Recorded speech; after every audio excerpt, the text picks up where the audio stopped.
আসসালামু আলাইকুম। পরিচয় দিয়ে প্রশ্ন করুন। আসসালামু আলাইকুম, আমি রাজশাহী থেকে বলতেছি। জি বলুন। প্রথম আপনাকে ধন্যবাদ, রমজান মোবারক। আমি জানতে চাচ্ছি যে রমজান মাসে আমরা কোন দোয়া বেশি বেশি করতে পারি যাতে আমাদের যাতে সুন্দর হয়, যাতে সুন্দর হতে পারে। আমরা কোন আমার করতে পারি, মানে কোন দোয়া বেশি বেশি করতে পারি। ধন্যবাদ আপনাকে, আপনি সুন্দর প্রশ্ন আরেকটি করেছেন। জি, আমরা এই দোয়াটাকে রুকুর মধ্যে পড়তে পারবো, সুবহানাকাল্লাহুম্মা বিহামদিকা আল্লাহুম্মা কুল্লি। বুঝতে পারছেন? আমি আরেকবার বলবো, সুবহানাকাল্লাহুম্মা বিহামদিকা আল্লাহুম্মা কুল্লি। এটা কি রুকুর মধ্যে পড়া যাবে? রুকুর মধ্যে। ধন্যবাদ আপনাকে।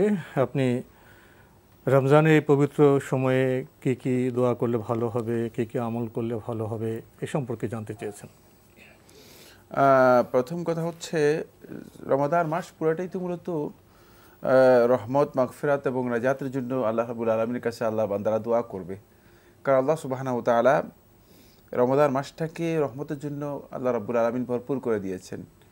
তাই আমরা আল্লাহ তাআলার কাছে রহমত চাইতে পারি এবং মাগফিরাতের জন্য দোয়া করতে পারি।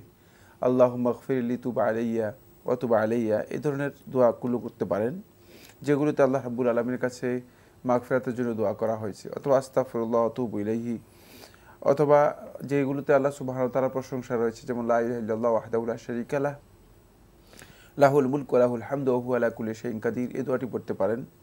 তবে রাসূলুল্লাহ সাল্লাল্লাহু আলাইহি ওয়াসাল্লাম শবে কদরের জন্য আয়েশা রাদিয়াল্লাহু তাআলাকে যে দোয়াটি শিক্ষা দিয়েছেন সেটি হচ্ছে আল্লাহুম্মা ইন্নাকা আফুউন তুহিব্বুল আফওয়া ফাআফু আন্নি।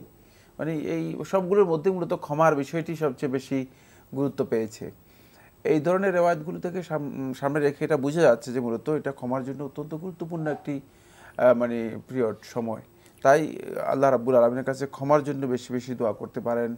তবে এই দোয়ার জন্য শর্ত নয় যে দোয়া বাংলায় হতে হবে, আরবিতে হতে হবে।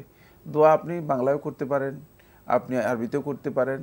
যদি আপনার আরবি দোয়াগুলো জানা না থাকে, আপনি নিজের ভাষায় যে দোয়া করতে পারেন সেটাও করা জায়েজ রয়েছে।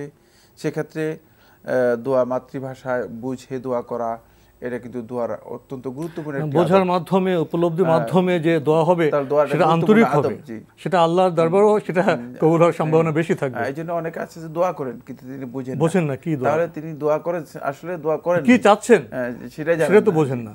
এই জন্য দোয়াটা শেখুল ইসলাম ইবনে কাইয়্যিম রাহমাতুল্লাহ আলাইহি বলেছেন যে দোয়ার জন্য একটি গুরুত্বপূর্ণ শর্ত, সেটা হলো দোয়াটা আমাদেরকে বুঝতে হবে। আমি কি দোয়া করলাম আল্লাহ রাব্বুল আলামিনের কাছে, কি চাইলাম, সেই জিনিসটি আমি না বুঝে আল্লাহ রাব্বুল আলামিনের কাছে কীভাবে চাইলাম। এই জন্য দোয়াটা বুঝে নেওয়া এটা গুরুত্বপূর্ণ বিষয়। কোনো বন্ধু যদি আরবি না জানেন তিনি বাংলায় দোয়া করতে পারবেন।